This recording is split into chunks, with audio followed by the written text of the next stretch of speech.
What is pastel analysis?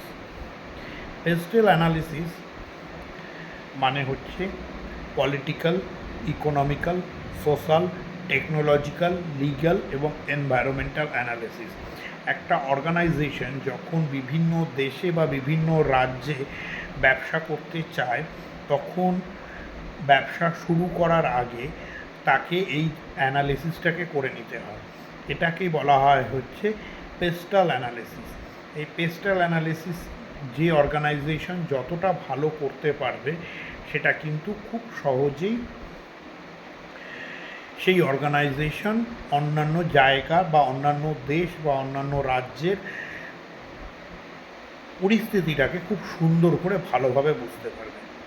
তো সেই pastel এটাকেই বলা হয় হচ্ছে পেস্টাল অ্যানালিসিস। এবং এই পেস্টাল অ্যানালিসিসের ক্ষেত্রে সেটা কিন্তু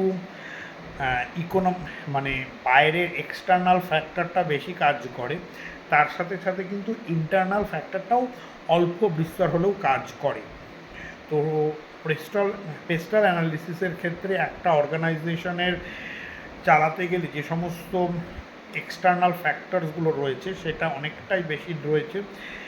সেই রিলেটেড যদি কোনো ইন্টারনাল ফ্যাক্টর থাকে, সেটাকেই পেস্টাল অ্যানালিসিস বলে।